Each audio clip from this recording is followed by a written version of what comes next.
you, everybody. Thank you. I was just with our governor. He said, you know, Mr. President, we could have had 25 times the number of people.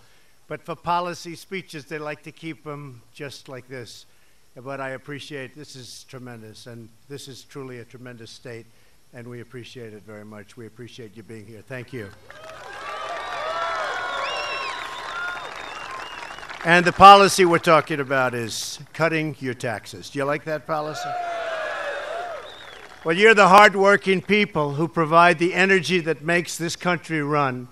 And we're finally getting the government out of the way so you can do your jobs. Finally happening. Prior to leaving the White House, I had a great bipartisan meeting with Democrat and Republican leaders in Congress. And I'm committed to working with both parties to deliver for our wonderful, wonderful citizens. It's about time. We had a great meeting with Chuck Schumer, Nancy Pelosi, and the whole Republican leadership group. And I'll tell you what, we walked out of there, Mitch and Paul and everybody, Kevin, and we walked out and everybody was happy. Not too happy, because you can never be too happy, but they were happy enough. And it was nice to see that happen for a change, because that hasn't happened for a long time in this country, for a very long time. I want to take a moment to send our thoughts and prayers to the people of Texas and Louisiana who have truly suffered through a catastrophic hurricane. One of the worst hurricanes in our country's history, and guess what? We have another one coming. You see that. But our hearts are heavy with sadness for those who have lost everything. They've also filled us with hope, because you watched and you witnessed the unyielding strength and resilience of the American spirit. You looked at that in Texas. You looked at Louisiana. You saw the spirit. You saw the spirit of so many other people coming from all over. It was a great thing. I was there twice, and I will tell you, the people were absolutely incredible, what they've gone through. You would not believe this could have happened. And I know you have a little bit of a drought. They had the opposite, believe me. You're better off. You are better off. They had the absolute opposite. The compassion of our citizens and the courage of our first responders makes us all very proud to be an American.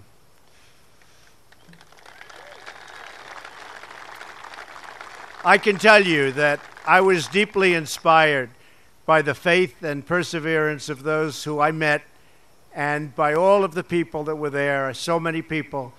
And unfortunately, now we're getting ready to respond to Hurricane Irma. And these incredible people that we have at FEMA and the other groups, they thought they'd get a night of sleep. One night. Just one night.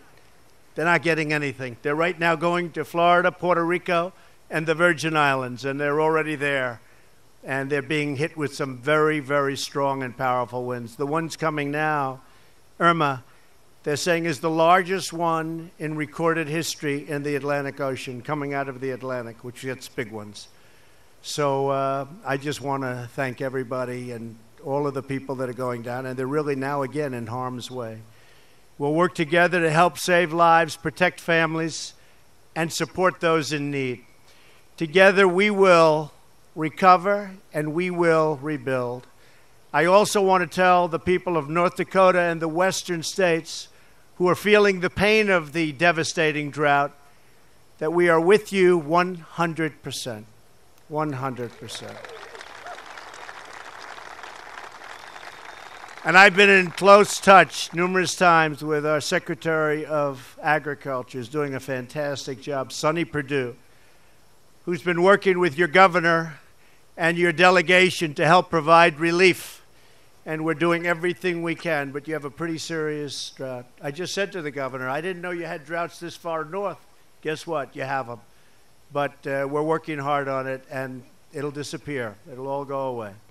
I want you to know we'll always stand strong and unified with our farmers and our ranchers, the backbone of America. That I can tell you 100%. So we're here today to talk about our plan to create a new age of American prosperity by reducing the crushing tax burden on our companies and on our workers. The taxes are crazy. The highest taxed nation in the world. We're going to turn that around very quickly. This is a once-in-a-generation opportunity, and I mean that. I think this is the one time you're going to get. And I'm honored to be joined by some of the fantastic leaders who share this goal with us. Senator Hoeven, where is Senator? Senator, stand up, Senator. Doing a fantastic job. Come on up, Senator. Come on up here. Get up here. Fantastic job. Thank you, Senator. Governor Burgum, come on up, Governor. Beautiful job. Come on. Lieutenant Governor Sanford. The governor told me he's the best lieutenant governor in the country, so I don't know. We'll check it out. Congressman Kramer.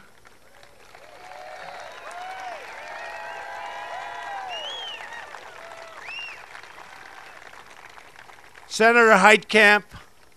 Senator, come on up.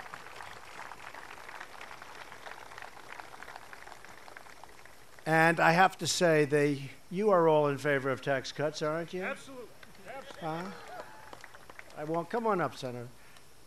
These are great people. They work hard. They're for you 100%. And we just want their support because we need support. You see that with what's happening in Congress. Nobody can get anything through Congress. We need support. So thank you, Senator Heitkamp. Everyone's saying, what's she doing up here? But I'll tell you what, good woman, and I think we'll have your support. I hope we'll have your support. And thank you very much, Senator. Thank you for coming up. Senators, thank you. Thank you.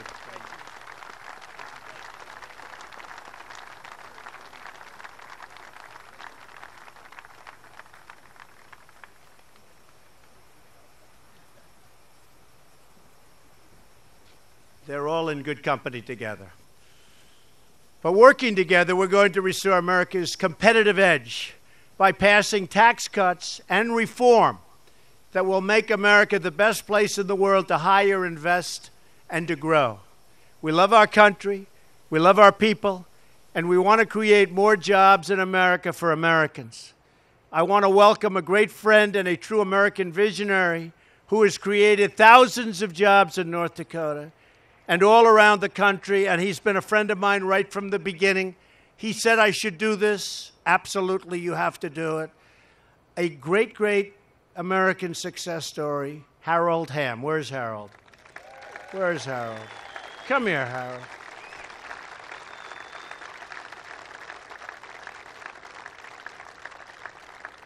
Thousands and thousands of jobs. You know, Barry Switzer was up in my office, and I never heard this, Satan. You probably have heard this, but Harold was a little bit late, and Barry was talking to me. Barry's a great guy, great football coach. I think he won a Super Bowl and a college #1, right? And we were talking about Harold, who's a great friend of his. He said, you know that guy, Mr. Trump? That was before I was president. He said, that guy, these companies spend billions of dollars, and they're looking for oil. They don't find anything. Harold Hamm, he puts a straw in the ground, and oil flies out. That's why he's rich, I guess. Anyway, Harold, thank you very much. You want to say something? Go ahead. You find oil in North Dakota and a Bakken. Yeah. Thank you, Harold. North Dakota is an inspiring example of the amazing things that are possible when we unleash the genius of American innovators. Unite the red tape, and I'll tell you, and we have to unite everything, and all that red tape becomes beautiful when you get rid of it.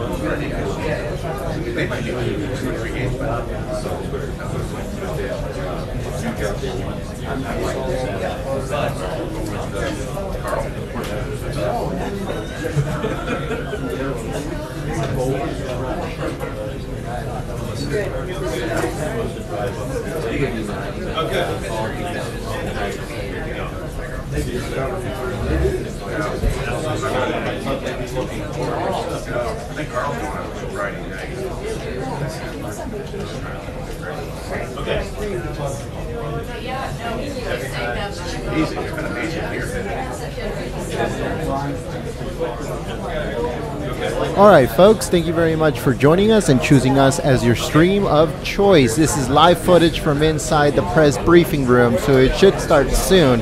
This was like literally out of the blue, folks. Nobody knew this was coming, and we just got it at the last second. So we brought it to you here live at Golden State Times. Please share the stream. Like I said, it should start soon. So don't go anywhere, and I'll see you guys on the chat. Thank you very much. Like I said, if you guys just joined us, please share the stream, give it a thumbs up, and I'll see you guys on the chat.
So tell me about that trip. Tell me about that trip. I didn't know if she survived. You were very wet? Oh, yeah. I haven't seen her since, but I know. Probably makes sense, right?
And I saw him like in 2012 when Obama was kid. Somewhere.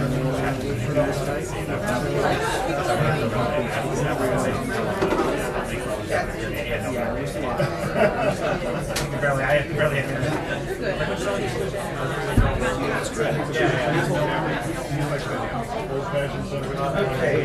yeah,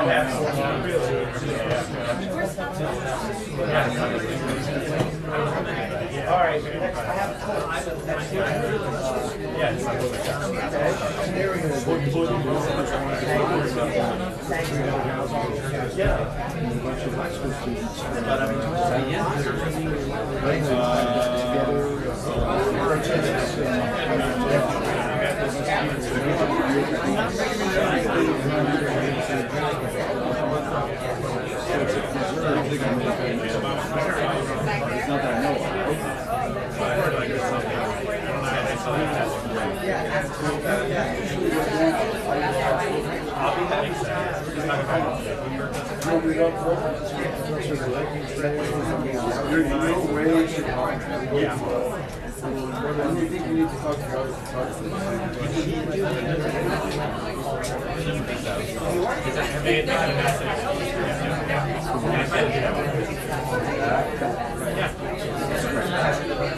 Others have said we got to get more than expected.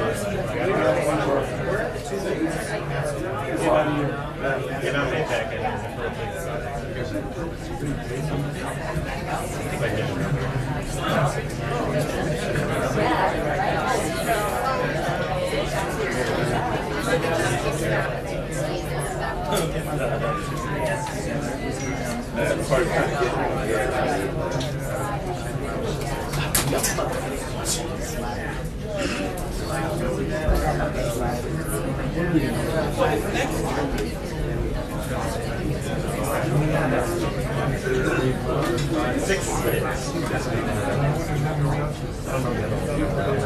Okay, let's do this.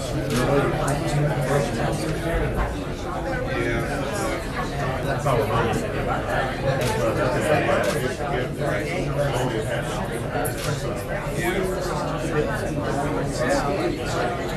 He says that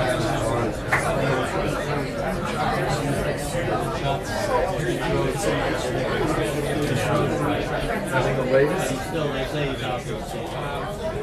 That's that waits to be honest.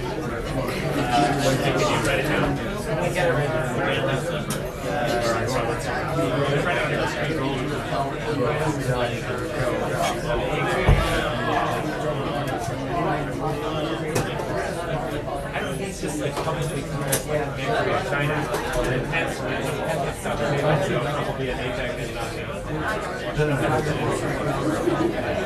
no, that'd be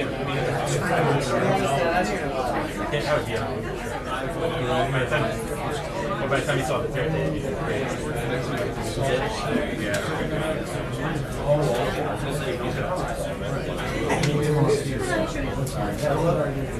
I loved his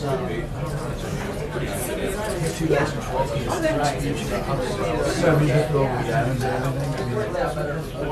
Oh, okay. Just get him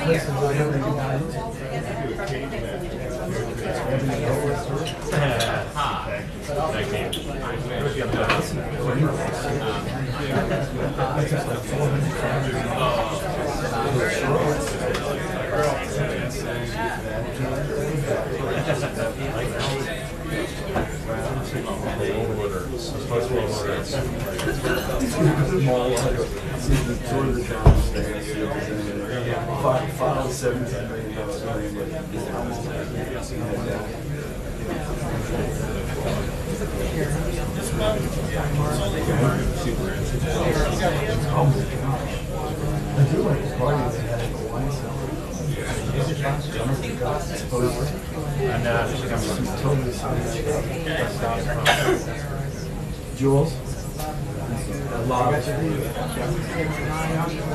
You don't need the earpiece. Later on.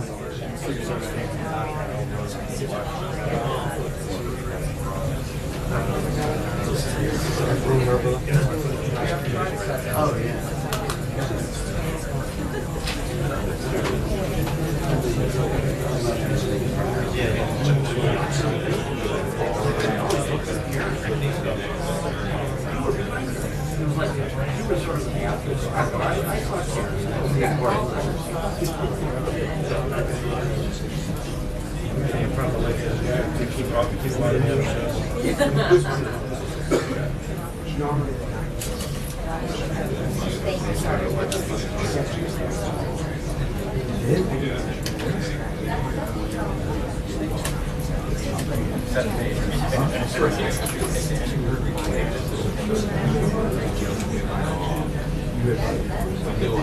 There's some guy who's like some kind of incredible like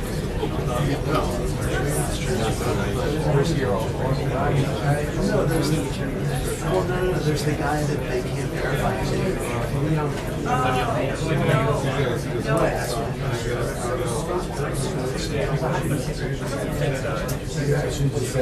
Yeah. I go. How are you?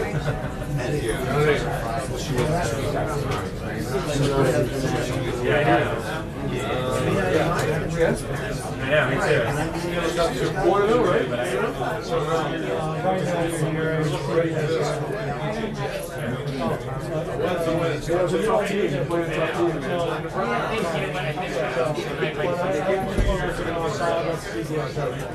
That woman's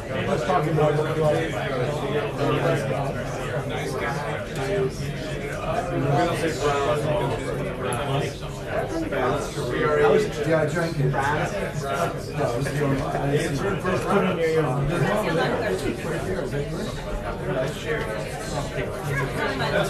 Giants looked great like that. They got a couple first downs.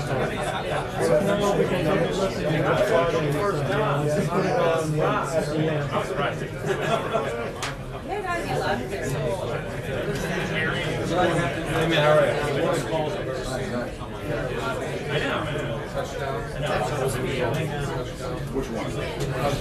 Oh, it was one. Yeah. Going forward. Yeah. Brady's like going back.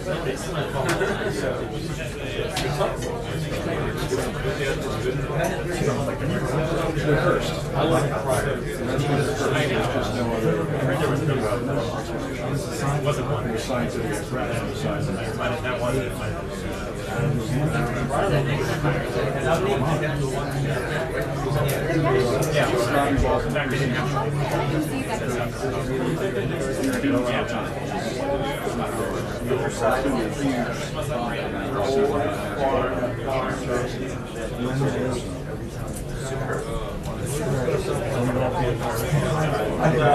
They had a pond.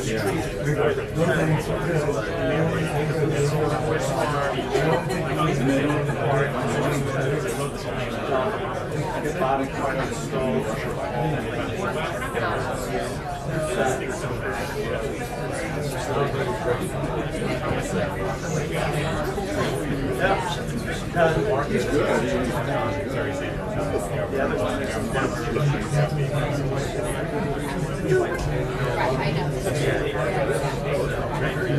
At least I got one here.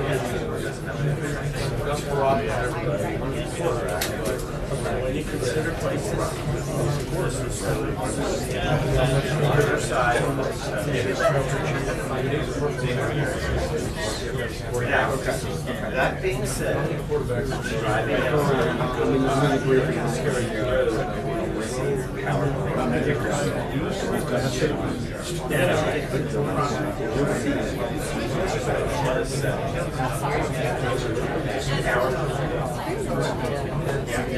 Oh, yeah.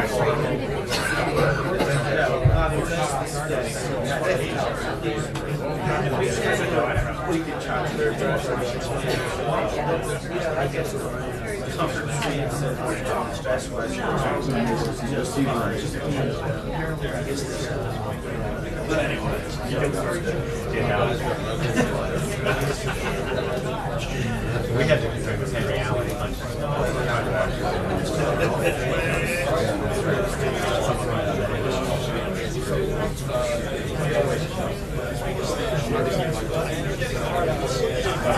Like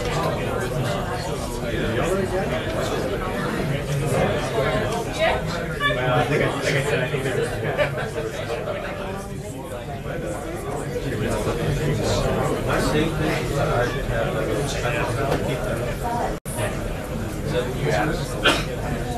Plus the hierarchy.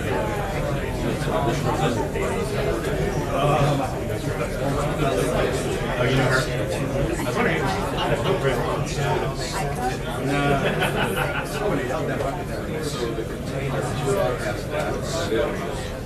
I did read it like. I got you.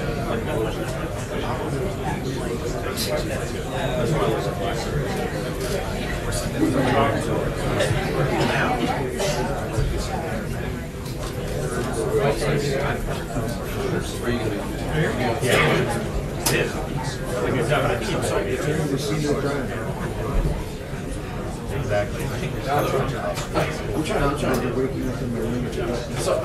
Still a man's down. I think it makes sense. And given that he's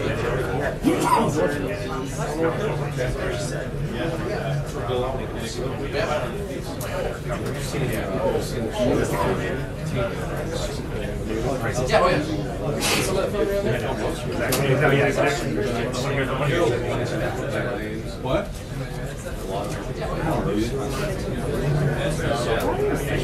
Why do I need it? I know what I'm going to do, right? I mean, I can cook. You got the game today? What? I don't need it. Oh, yeah?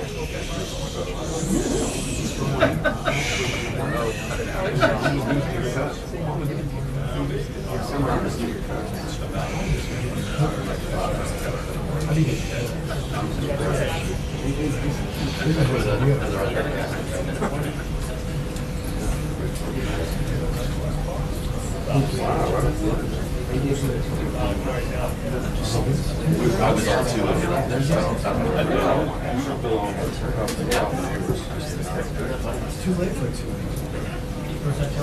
In Pittsburgh. Which, of course, is head on it.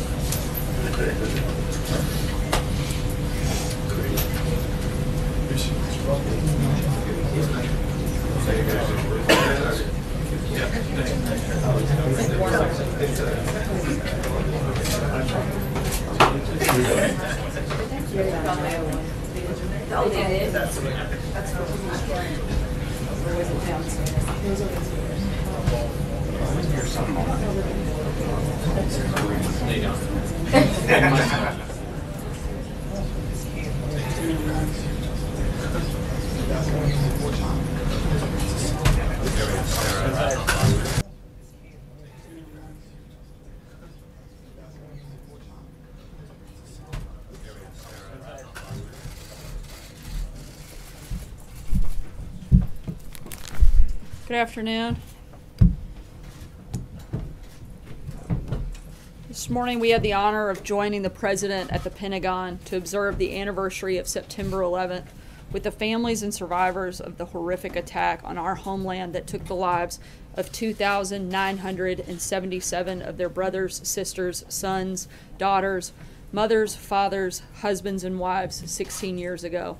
The lives of those survivors and families were changed forever on that day, and our country has never been the same since the unimaginable evil of terrorism reached our shores.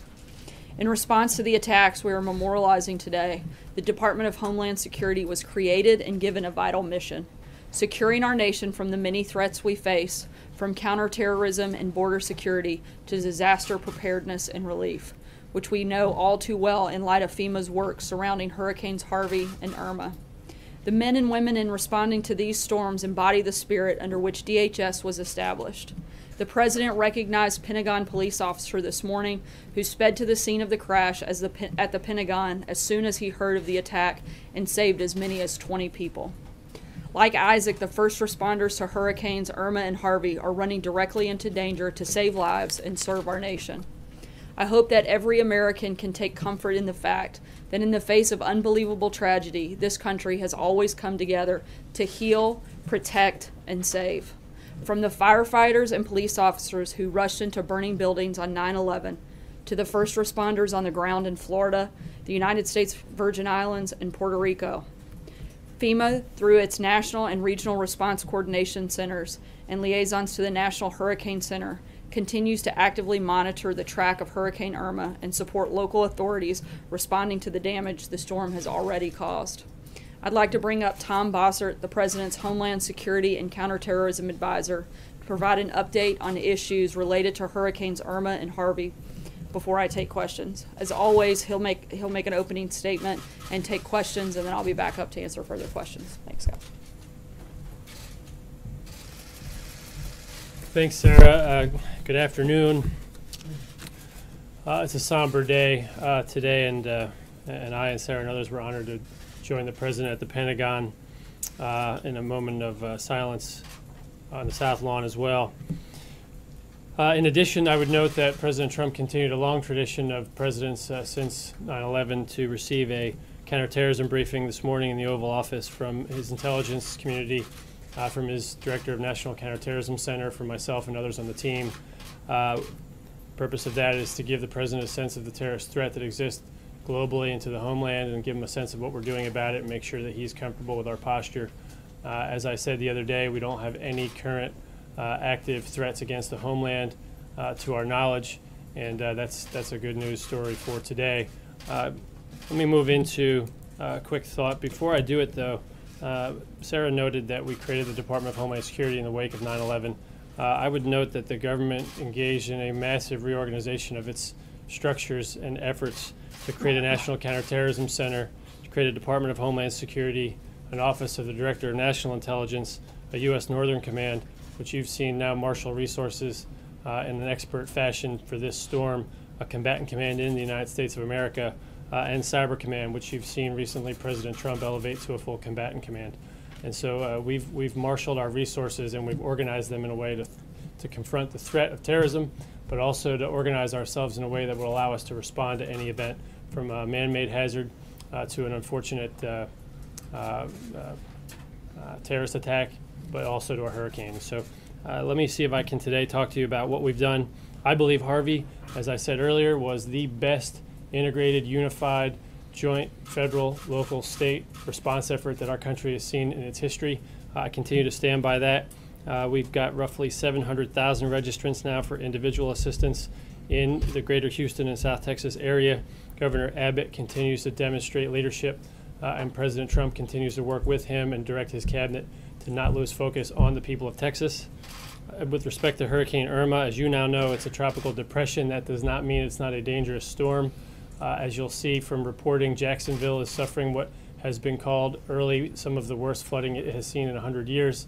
And so the category might be reduced, but the effects on Jacksonville, for instance, when you combine storm surge and wind, might now replicate that of a Category 3 storm, even though it's a tropical depression. So as that flooding is ongoing, we have life-saving, life-sustaining operations underway, and we are prayerful that there are not people right now trapped by floodwaters. The President spoke this morning to the governor of the U.S. Virgin Islands. Governor Mapp expressed, and I joined that call, his thankfulness to our administration's help, but to the U.S. government providing such a rapid response and an ongoing response, I would add. So if I could on that, I'll speak to it later. But the mobilization of our military in response to the storms in Puerto Rico and the U.S. Virgin Islands is the largest ever mobilization of our military in a naval and marine operation. And we now have an Air Force carrier deployed in this effort. This is the first ever as well. So we have the largest flotilla operation in our nation's history to help not only the people of Puerto Rico, the people of the U.S. Virgin Islands, but also of St. Martin and other non-U.S. islands affected, and the people of Florida. With respect to Puerto Rico, the President spoke to the governor of Puerto Rico this morning around 11:30 a.m., and they discussed similarly how happy they were with the federal response to their needs. The governor communicated to the President that they still have a large island-wide power outage problem that we are addressing as soon as we can. And then Florida, if I can speak to Florida, I think Governor Scott has been demonstrating an outstanding leadership instinct in pressing forward, continuing the message of getting people out of harm's way, which, by the way, is an ongoing effort. The storm is still hitting the United States, in Georgia and South Carolina. It'll move up through an inland flooding problem in Tennessee maybe North Carolina as we see the storm progress. Governor Scott has, at this stage, begun conducting overflight surveys of the Keys, and it looks like to the north and east of Key West, the storms there took, the islands there took the largest brunt of the storm. So I'll be able to speak to that when we take questions. And then if I can come back to 9/11, I think the lesson we learned that day, among others, was that not only does evil exist, but good people taking action can confront that. And what I've been assured and reassured about over the last 24 hours is how many good people are taking action. So that's kind of my lesson for today. I'd like to take questions now. John. In the immediate aftermath of Harvey, the federal response priority was to rescue people who were trapped by the enormous flooding. In the state of Florida, what's the priority for the federal government? There's a number of priorities for the federal government. Right now, because the storm's still ongoing, our priority is life-saving, life-sustaining. Jacksonville and the Keys are taking a considerable amount of our attention right now. But what you'll see in Florida, and more broadly speaking, as a comparative matter, Houston and Harvey was an acutely narrow area of operations comparatively. What we have now is a large-scale area of operations. So what we're trying to do is marshal the resources where they're needed, and so it's a prioritization effort. We are worried about flooding, housing, debris, and power restoration. And power restoration is also a function of access to fuel, refined fuel. And so as you'll see the next days and weeks play out, we will have to clear debris from roadways so that people can gain reentry. Right now, though, the message is not to rush reentry. There are still dangerous conditions, downed electric lines, flood conditions, problems that would be compounded by your reentry. And so listen to your local officials not only about evacuation, but then about when and how to stagger your reentry for a reason. There's a life safety reason, a public safety reason. There's our priority set. Eventually, we'll move into issues about recovery and insurance and so forth. What are you doing on the fuel front? On the fuel front, what the federal government's doing at this stage, and what we did in the 3 or 4 days building up to this event, was to get out of the way. And by that I mean we waived regulations, we waived rules, we waived the Jones Act restrictions to free up additional capacity. Florida is a uniquely postured state in the way it receives refined fuel. It's not part of the larger pipeline system throughout the country. It receives fuel by ship tanker. Those ship tankers then link into intermodal sites where they fill up trucks and trucks distribute. And so what we'll do is clear those pathways, assess those 3 ports where those tankers dock, make sure they're not damaged, and we'll get things back up and running. And Florida Power and Light and others, the nuclear power generation facilities, Duke Energy and others, they'll continue with their professionalism, and they'll bring those facilities back up as soon as possible. Sir. Yes, hi. Do we have any agreements in place with the private sector to contribute to both the response and the recovery, talking about Costco, Home Depot, Walmart, so that we don't have to deplete the disaster relief fund?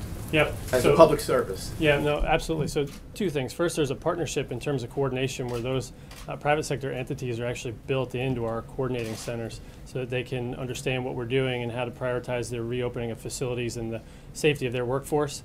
But secondly, it is our absolutely baseline doctrine nowadays in the emergency management community that we would rather reopen those stores than continue providing food, water, and temporary shelter to people.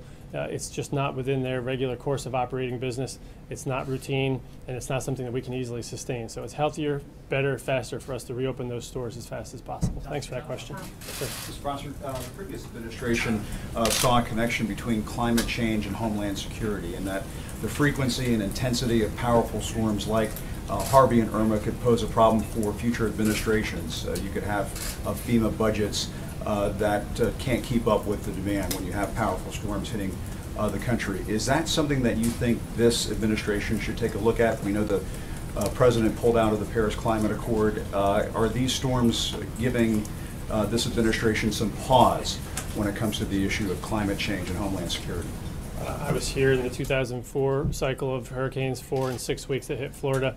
I think what's prudent for us right now is to make sure that those response capabilities are there. Causality is something outside of my ability to analyze right now. I will tell you that we continue to take seriously the climate change, not the cause of it, but the things that we observe. And so there's rising floodwaters, I think 1 inch every 10 years in Tampa, things that would require prudent mitigation measures. And what I said from the podium the other day and what President Trump remains committed to is making sure that federal dollars aren't used to rebuild things that will be in harm's way later or that won't be hardened against the future predictable unpredictable floods that we see, and that has to do with engineering analysis and changing conditions along eroding shorelines, but also in inland water and flood control projects. So, yeah, and just to follow up on that, when you see 3 Category 4 hurricanes all on the same map at the same time, does the thought occur to you, geez, maybe there is something to this climate change thing and its connection to powerful hurricanes? Where you just separate the two and say, boy, these are a lot of big hurricanes coming our way? Well, I don't know if I say either, but I do note that there's a cyclical nature to a lot of these hurricane seasons, and I think the scientists, for their forecast on this particular one, they were dead on that this would be a stronger and more powerful hurricane season with slightly more than average large storms making landfall in the United States. So we'll have to do a larger trend analysis at a later date. Sir? Yeah, follow up a little bit on just the budget. What kind of pressure? You've had wildfires in the West, 2 major hurricane strikes. So what pressure on the federal government's budget has these natural disasters put, and how are we going to react to it? Are there going to be programs cut? Are there going to be reassessments of what goes on in order to rebuild the infrastructure? It's going to take several years. Yeah, I think the President and Director Mulvaney and others started the process of a bipartisan discussion on this point. I think right now we have plenty of resources to get through this. That was the nature of the appropriation that we saw, and the second appropriation that we will see at the end of this month, subject to the regular course of order in a fiscal year. We'll ask for a third, perhaps fourth supplemental appropriation for the purpose of rebuilding. We'll do it smartly to the previous question, but in terms of pressure on the budget, this is a disaster relief fund issue. It's funded a little bit differently, and I have every belief that this president will end up with proposals, as he started his administration with, that will lead to a balanced budget. But to get too far into how that works in the politics is way outside my lane, and I'll... Just to follow up, at any point in time, as you're taking a look at this issue, is there any chance that FEMA, the EPA, and some of the places that were cut will see more money go into their budget? I think that we'll put money in as money is needed to address the needs. So I think what you'll see here is the same trend that I alluded to earlier. 2004, we had a large spike in disaster relief funding, but we also had to elevate the cap on flood insurance, and we'll probably end up having to do that again here. You'll see, though, over a longer span of time, even the flood insurance budget is red and black again, based on claims and based on premiums. So we'll analyze it in that fashion, but I don't have any prediction for you on that. Ma'am in the middle.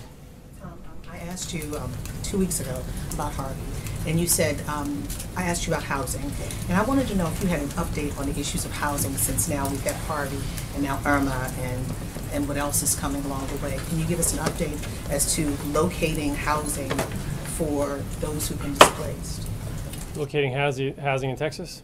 Housing in Texas, housing, I mean, for those who need housing, be it Texas, be it outside of the state, what have you for the moment. So I'll answer both. So in Texas, again, going back to praising the governor, he's done what we haven't seen done so well in the past, and that is he's owning the housing problem with a task force that he's initiated.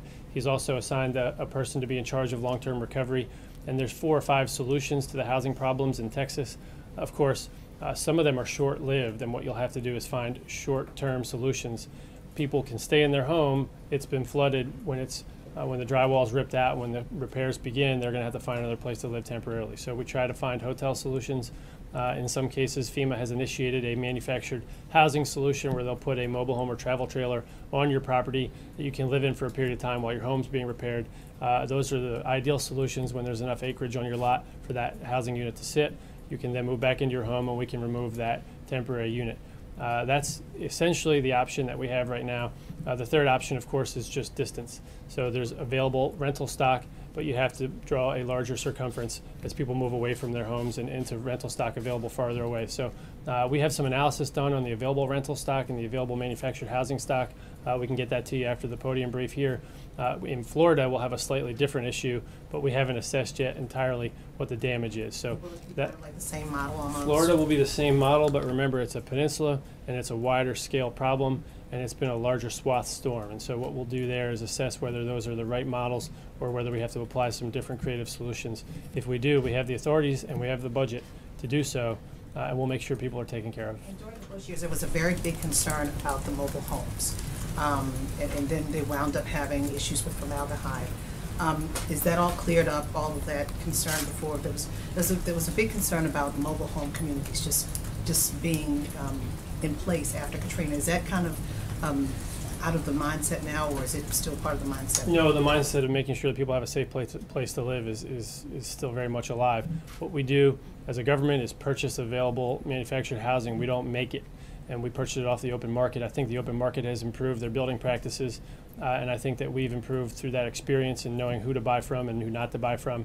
I also understand that problems of ambient air quality continue to persist in our everyday lives. So I don't know how much formaldehyde's in this room right now, but I do know that formaldehyde is a carcinogen at any level. So the point here is that we take it very seriously, and we'll make sure we message very seriously the importance of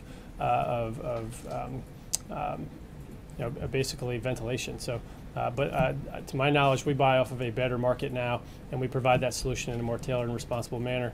If I could maybe come forward. Hey, Tom, a couple questions about the conditions in Florida. First of all, more than half of Floridians are now without power. It's usually a very local issue, but this is a catastrophe of a much grander scale. When is it your assessment that people in Florida can expect to get their power back? And what's the federal government's role in making that happen? So my numbers now are somewhere north of 5 million. If the number's higher, I don't know if that constitutes half the people in Florida, but I'll take your word for it. Households and businesses, so it's a lot more. It's a significant number. To the extent that a customer might have 4 people in the household, you'll see that number increase. The number of people then would be 4 in a home. The number of customers would be 1. So that's the difference. The idea here is, as I said earlier, we all have a joint role in this. Florida Power and Light, Duke Electric, others will all be bringing forces to bear here. The U.S. government brings to bear a number of forces that are imperative to the restoration effort, like pushing debris out of the road and clearing roadways. Yesterday, what we saw was not just the reports of, but the actual evidence of. This will be the largest ever mobilization of line restoration workers in this country, period, end of story. They were already mobilized yesterday. They were at the Daytona Speedway. We will have line restoration workers from every company in this country, from states all over the country, but also from Canada, coming to Florida to help restore the lines. And so in Florida, unlike in Houston where they're buried power lines, in Florida they're all strung on poles. So we have to restore the poles, restring the lines, and the way that process works is they restore the plant, then the subplant, then line by line into each road, and then house by house.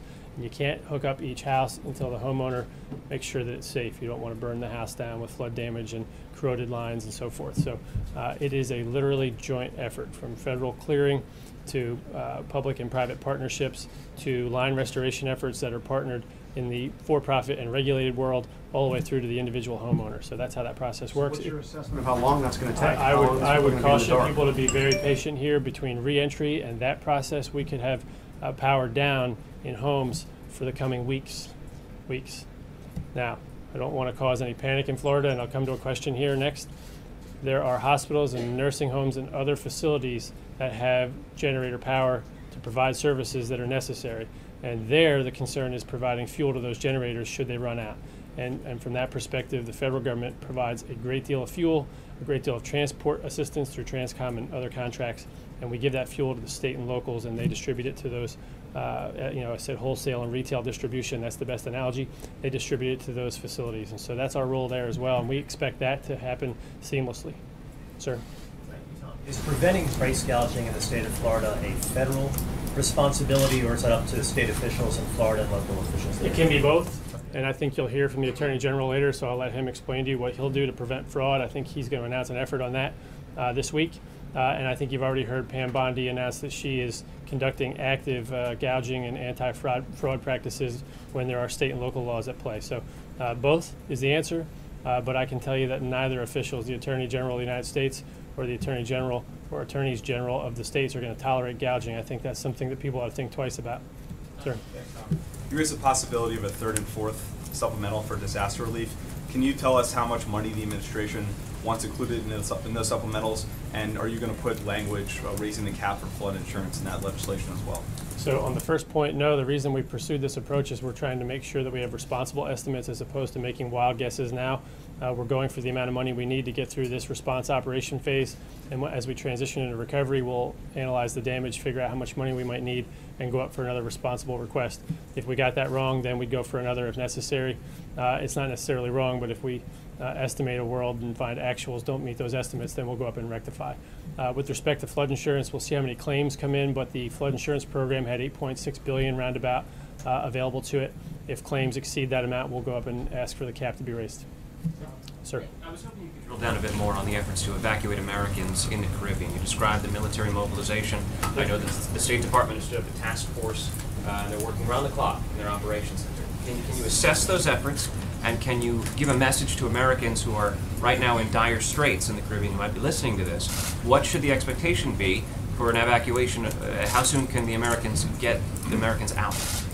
While I'm preaching caution to make sure people understand that this is an ongoing effort and that there's still going to be long, painful days ahead, I am doubling down on my assertion that this is the best integrated, full-scale response effort in our nation's history. That includes the U.S. Virgin Islands and Puerto Rico and non-U.S. Islands where we helped American citizens during a window of operational safety between Jose and Irma. This has been a large event, and you're going to see a lot of positive stories from it. Now, control expectations. You're on an island where we have to transport commodities, food and water, where we have a long road ahead of us to bring electric power back online. But we've assembled two of the most powerful naval relief flotillas in recent memory, a total of 9 large ships. I'm going to just cut right to the Kearsarge, Oak Hill, Wasp, McLean, and the the Abraham Lincoln, the Iwo Jima, the Farragut in New York. That is a aircraft carrier and large platforms for helicopters, 80 or more helicopters flying sorties right now. That is an operation that for most Americans, if you can't picture it, has never been mobilized for this type of emergency response effort in our history. And so to the extent that I can assess it, I'm pretty proud of that. To the extent that it meets the need, I'm going to hope it does, because we're saving hundreds, if not thousands, of people off of these islands at this point collectively. And so if the burn rate's not fast enough, I'd be surprised, because we're mobilizing ourselves in ways that we've never mobilized before. And Governor Mapp, the President of the United States, and the Governor of Puerto Rico, Rosello, were all very pleased in their phone calls today. So I'm in no better position from this podium than they are from their locations to assess it as a positive outcome. So, sir. With so many people who evacuated from the Keys and given the level of destruction there, any time estimate on when people might be able to return to the Keys? The Keys are going to take a while. We have not assessed the structural integrity of the bridges there. There's some early reason to believe that some of the drawbridges that were up may or may not have been bent. And so restoring those is going to take some time. That Route 1 is a large, expansive bridge, essentially. All of the undergirding there has to be examined for structural integrity. I would expect that the Keys are not fit for re-entry for regular citizenry for weeks. If that's wrong and I'm wrong, then fine, then let the local officials bring you in. But I would set that expectation pretty broad right now.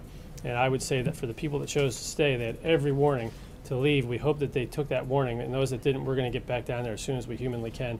And right now we don't know. We had 3 or 4 overflights today. I talked to the FEMA administrator just before coming out here, and he is not certain yet that we've had a good overflight assessment of where all those people might be. Neither of us would be surprised if lives were lost, but neither of us would be surprised if the responders are going to get down there aggressively. So we're doing everything we can to help them. So I see Sarah. I'm gonna actually end on that if I could, and end where I started. Today is the day of solemnity and remembrance for 9/11. It is why I got into this business, and it's why I believe our government is now organized for the level of response that we've seen. And it just goes to kind of show what we've got if we want to bring ourselves together and helping our fellow humans under good leadership from President Trump. I think we've put forward a good effort. Please, for the people in Florida, continue to follow the instructions of your first responders and your local authorities. This isn't over yet, and it's going to be a painful, slightly frustrating, if not very frustrating, week or 2 ahead. Thank you all very much. Thank you, Tom. As he wrapped up, he reiterated the need to listen to local authorities. I know that the governor of Florida is getting ready to hold a press conference. I'm going to try to take as many questions as we can, but I also want to make sure that everyone's able to tune in for that and cover that extensively. Finally, before I take your questions, several of you have asked about the U.S. response to the ongoing violence in Burma, and I'd like to read part of a statement that will be coming out shortly on that topic. The United States is deeply troubled by the ongoing crisis in Burma, where at least 300,000 people have fled their homes in the wake of attacks on Burmese security posts on August 25th, We reiterate our condemnation of those attacks and ensuing violence. And with that, I'll take your questions. Jeff. Sarah, 2 questions. One, do you have a reaction to Steve Bannon's comments on 60 Minutes saying that the firing of James Comey was the biggest political mistake in modern history? And secondly, if you could look forward to tomorrow a little bit at the President's meeting with the Malaysian Prime Minister, what do you expect to achieve during that meeting, and will the President address or avoid the issue of the U.S. investigation into him? Yeah, pretty wide-ranging topic, so I'll try to make sure I cover first on the Comey firing. I think that we've been pretty clear what our position is, and certainly I think that that has been shown in the days that followed that the president was right in firing Director Comey. Since Director's firing, we've learned new information about his conduct that only provided further justification for that firing, including giving false testimony, leaking privileged information to journalists. He went outside of the chain of command and politicized an investigation into a presidential candidate. I think the president's been very clear about his position on that front. He's very pleased with the new director and has full confidence in him to fully restore and lead the FBI. In terms of Malaysia, and on that question, hard transition, but I'll try to make sure we cover that. The United States and Malaysia have had a 60-year relationship and partnership built on common economic and security interests, and that continues, and the President looks forward to discussing a wide variety and wide range of regional and security issues with the Prime Minister, and talking about ways that they can strengthen counterterrorism cooperation, certainly the halt of ISIS, addressing North Korea and their continued actions, and making sure that we promote maritime security in the South China Sea. Those are certainly, I think, some of the priorities of tomorrow's meeting, but I'm not going to get ahead much further than that on any conversation that may take place. Look, we're not going to comment on an ongoing investigation being led by the Department of Justice, and that investigation is apolitical and certainly independent of anything taking place tomorrow. Matthew. Thanks, Sarah. I also have a question on Mr. Bannon's interview. During that, he said, I think Mitch McConnell and to a degree Paul Ryan, they do not want Donald Trump's populist, economic, nationalist agenda to be implemented. It's very obvious. It's as obvious as night follows day. First of all, does the President agree with that obvious characterization of McConnell and Ryan? The President's committed to working with Congress to get some big things done. We've got a very big agenda. The President wants to work with all members of Congress. Obviously, that includes Republican leadership as well as Democrats. I think you saw some of the President's leadership last week when he helped strike a deal to make sure that we got the funding that was necessary. We're focused on moving things forward, and certainly that's the goal and the priority of the administration. So on that note, would he like to see, given his past criticisms of Mr. McConnell and Ryan, would he like to see different leadership in the Republican Congress? Look, right now the President is committed to working with the leadership we have, and nothing beyond that at this point. Jonathan? Sir, just to follow up on Bannon's comments, he actually, he said all that about McConnell and Ryan, but also said that they wanted to nullify the 2016 election results. So just a simple yes or no question, does the President agree with that assessment? Not that I'm aware of. I haven't had that conversation with him, Jonathan. Is he still talking to Steve Bannon? Does he still seek his counsel on the outside? I know they've had one conversation, but I don't think anything beyond that since he left. John Decker. On Steve Bannon. Keep it going. Keep it going. Yeah, it's a good topic. Do the President have to I think we may be answering more questions on Steve Bannon now that he's not here than when he was, but go ahead. You might think about that. Did the President happen to watch the interview? Any reaction? Did you happen to watch the interview on 60 Minutes? I'm not sure if he saw it in its entirety. I know he has seen clips of it, but I don't know that he watched the entire thing. I did watch parts of it. What was your reaction to it? As a former colleague of yours who worked here at the White House, were you disappointed with any of his comments? Were you surprised by any of his comments? Did you like the fact that a former staffer is speaking so openly about some of the inner workings of what happens here at the White House on a regular basis? I'm sure it made for great TV, and I'm sure CBS will be happy to put those ratings out. As for me, I'm here to speak on behalf of the administration. Francesca? Why are you doing a good thing, Sarah? Keep on Is that what this is, a good thing? Staying on the topic of Steve Bannon, another comment he made was that dreamers should consider self-deporting when their work permits run out. Is that something that the White House thinks is realistic, that the Dreamers would voluntarily leave the country when there's work permits run out? And is that something the president thinks that they should do?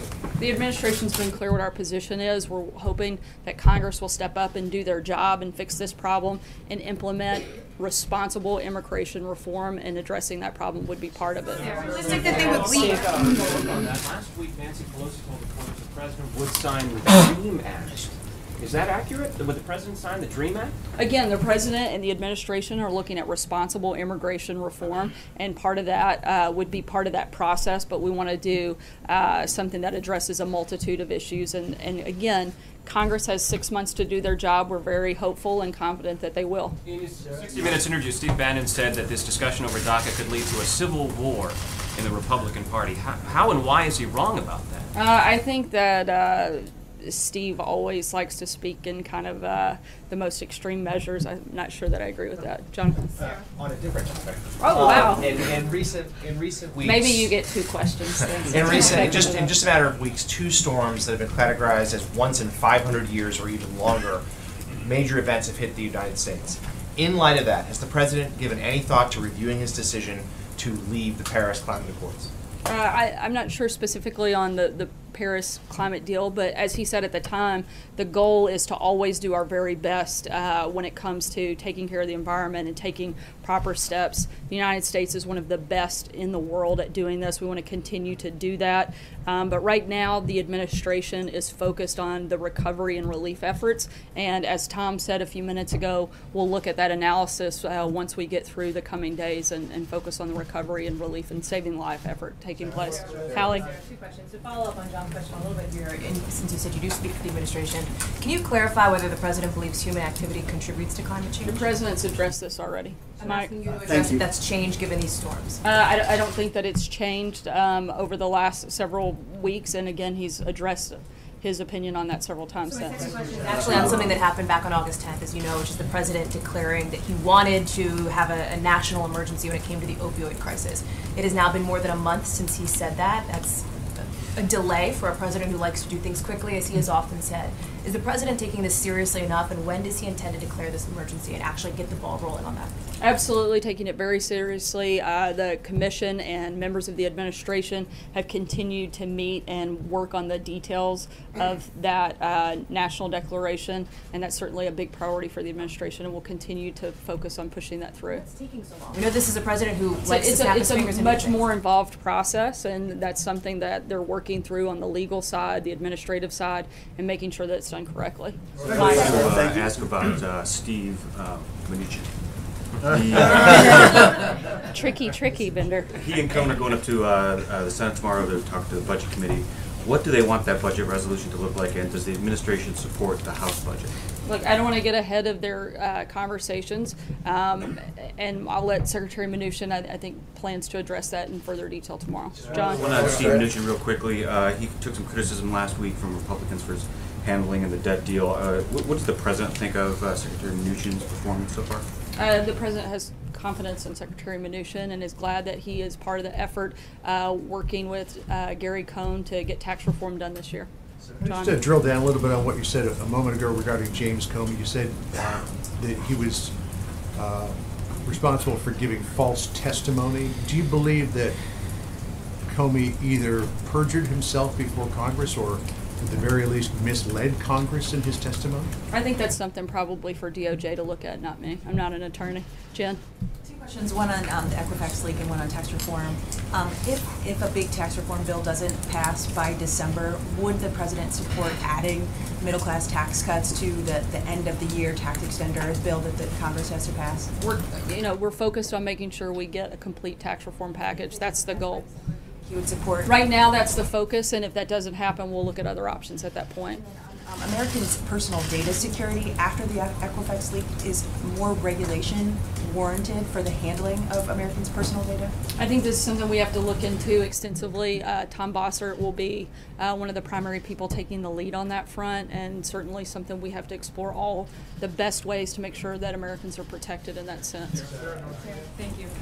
Was the president disappointed by Steve Bannon's comments on 60 Minutes? I'm not sure if he was disappointed in comments. And separately, Did Steve Bannon warn the president that firing James Comey would be the biggest political mistake in modern history?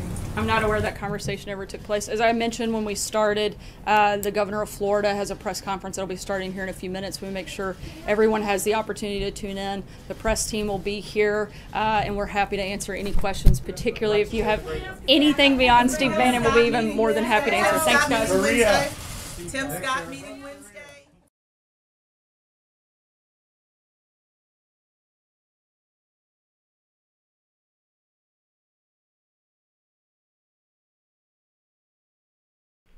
All right, folks, thank you very much for joining us and choosing us as your stream of choice.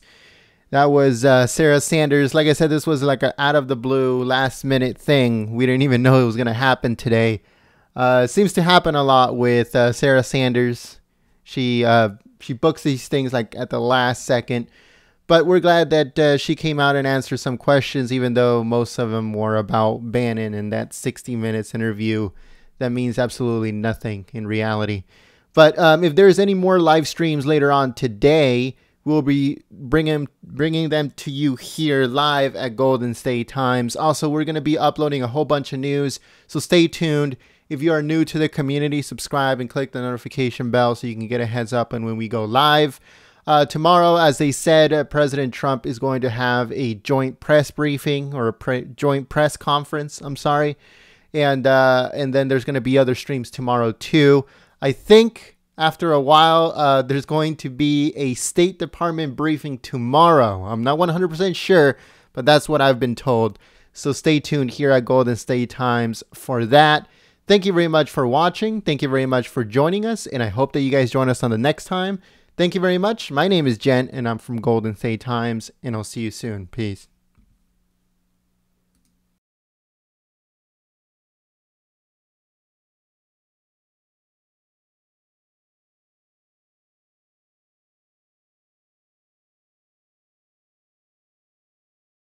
Also, I want to thank the moderators for coming out and trying to keep the chat clean and enjoyable for everyone.